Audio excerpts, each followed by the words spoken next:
എല്ലാവർക്കും നമസ്കാരം. നമ്മുടെ വീട്ടുമുറ്റത്തെ പയർ കൃഷി വിളവെടുപ്പിന് പാകമായിരിക്കുകയാണ്. നിങ്ങൾ ഈ കാണുന്നതാണ് ഇത്തവണത്തെ നമ്മുടെ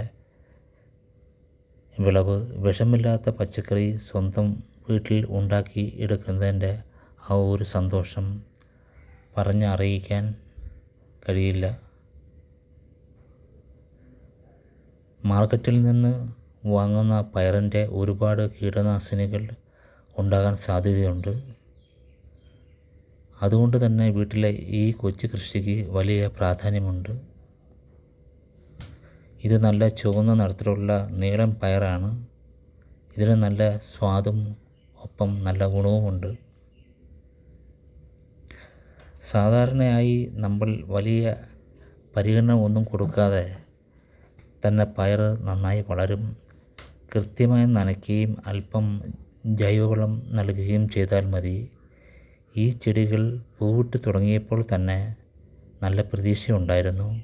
ഇപ്പോൾ നോക്കൂ, ഓരോ തണ്ടിലും തൂങ്ങിക്കിടക്കുന്ന പയറുകൾ കാണാൻ തന്നെ ഭംഗിയാണ്. ഇതാ ഓരോന്നായി പയർ പറിച്ചെടുക്കുകയാണ്. പയർ പറിക്കുമ്പോൾ ശ്രദ്ധിക്കേണ്ട ഒരു കാര്യം,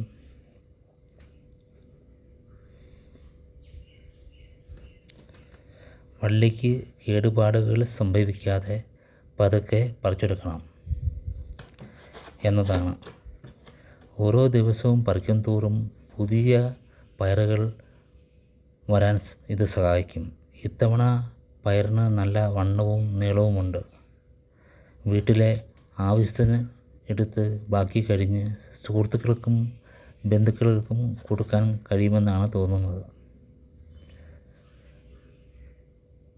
കൃഷി ഏകദേശം ഈ പ്രാവശ്യം കൊണ്ട് അവസാനിക്കും. ഇലകളൊക്കെ ഉണങ്ങാൻ തുടങ്ങി.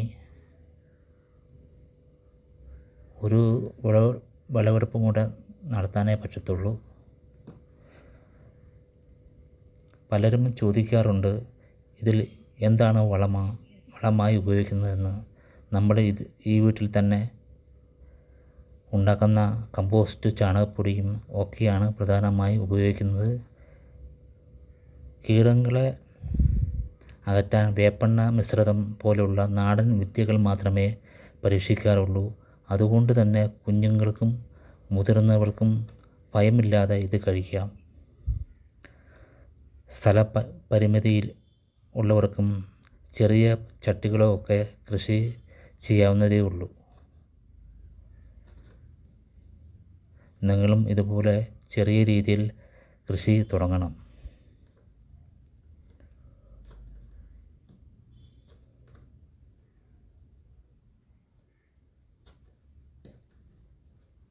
നല്ല വേനലല്ലേ, നല്ല ചൂടുമുണ്ട്. അതിൻ്റെ വാട്ടമാണ് കൂടുതലും കാണുന്നത്.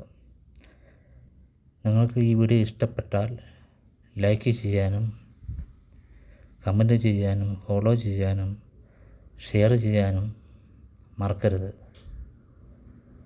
അപ്പോൾ ഓക്കെ.